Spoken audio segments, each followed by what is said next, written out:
അപ്പോൾ ഇന്നലെ കലാരാജു പറഞ്ഞ കാര്യങ്ങൾ കേട്ടിട്ട് പറയുന്നത് മാത്രമല്ല, നമ്മൾ കണ്ടതാണ് ദൃശ്യങ്ങളിൽ. വലിയ പിടിവലി, ആ രീതിയിൽ അതിനുശേഷം പിടിച്ചു വലിച്ച് അവരെ കാറിൽ കയറ്റി ജീപ്പിൽ കയറ്റി കൊണ്ടുപോകുന്നു. ആ സമയത്തൊക്കെ അവരോട് വളരെ മോശമായി പെരുമാറിയെന്ന് അവർ പിന്നീട് മാധ്യമങ്ങൾക്ക് മുന്നിൽ പറയുകയും ചെയ്തു.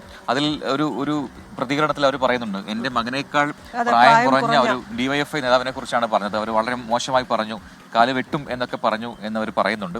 അപ്പോൾ അമൽ സുരേന്ദ്രനുണ്ട് വിവരങ്ങളുമായി കൂത്താട്ടുകുളത്തു നിന്നും. അമൽ, ഗുഡ് മോർണിംഗ്. അപ്പോൾ ഇന്നിപ്പോൾ രഹസ്യമൊഴി രേഖപ്പെടുത്താൻ പോകുന്നു കലാരാജുവിന്റെ എന്നാണ് മനസ്സിലാക്കാൻ കഴിയുന്നത്.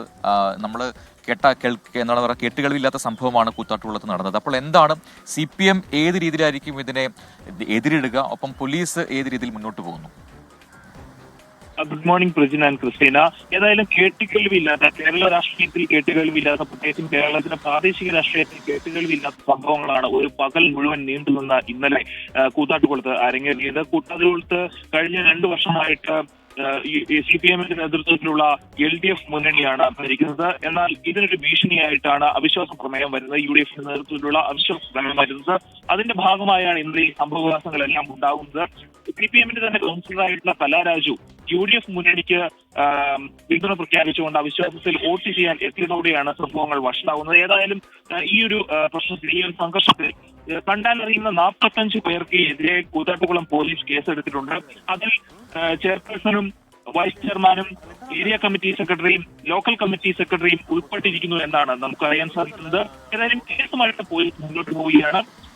2 മുന്നണികളുടെ ഭാഗത്തു നിന്നും പോലീസിനെതിരെ ശക്തമായിട്ടുള്ള ആരോപണങ്ങൾ ഉണ്ടായി. ഇതിന്റെ ഭാഗമായാണ് ഇന്നലെ കൂത്താട്ടുകുളത്ത് 2 മുന്നണികളുടെയും പ്രതിഷേധം ഉണ്ടാകുന്നത്. പോലീസ് സ്റ്റേഷൻ ഓഫീസിലായിരുന്നു പ്രതിഷേധം. എന്നാൽ പോലീസ് ഇന്ന് കലാരാജുവിന്റെ രഹസ്യമൊഴി സ്വീകരിക്കും എന്നാണ് നമുക്ക് അറിയാൻ സാധിക്കുന്നത്. ഇപ്പോൾ കലാരാജു ഉള്ളത് എറണാകുളം കടവന്ത്രയിലെ ഇന്ദിരാഗാന്ധി ഹോസ്പിറ്റലിലാണ് ഉള്ളത്. അവിടെ കോൺഗ്രസ് പ്രവർത്തകർ തന്നെയാണ് ഇന്നലെ കലാരാജുവിന്റെ അവിടെ എത്തിച്ചിരുന്നത്.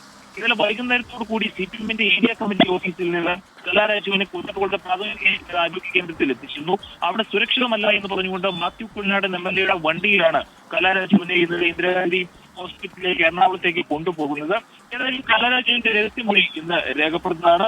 അതോടൊപ്പം തന്നെ കാണേണ്ടതാണ്, CPM പ്രാദേശിക നേതൃത്വം, ഏരിയ നേതൃത്വം ഈ ഒരു വിഷയത്തെ സമീപിക്കുന്ന രീതി തീർത്തും പ്രതിരോധകരമാണ്. അല്ലെങ്കിൽ പിന്നെ അങ്ങേയറ്റം പ്രതിരോധത്തിലാക്കുന്ന ഈ സംഭവത്തിൽ ഏരിയ കമ്മിറ്റിയുടെ വിശദീകരണം വരുന്നത് കലാരാജുവും കോൺഗ്രസും തമ്മിലുള്ള ഒത്തുകളിയാണ് ഇത്തരത്തിലുള്ള ഒരു സംഘർഷത്തിലേക്ക് പോയത്. കലാരാജുവിന് CPM അല്ലെങ്കിൽ LDF നേരത്തെ തന്നെ നിർദ്ദേശം നൽകിയിരുന്നു ഇവിടെ എത്തരുതെന്ന്. എന്നാൽ കോൺഗ്രസുമായി ചേർന്നുകൊണ്ട് കലാരാജു പാർട്ടീനെ വഞ്ചിക്കുകയാണ് ചെയ്തത്. കലാരാജു പറയുന്ന പോലെ കലാരാജുവിനെ ആക്രമിക്കുന്ന സംഭവം ഒന്നും CPM-ന്റെ ഭാഗത്തുനിന്നുണ്ടായില്ല. ഏരിയ കമ്മിറ്റിയിൽ മറ്റംഗങ്ങൾക്കൊപ്പം എത്തുകയാണ് ഉണ്ടായത്.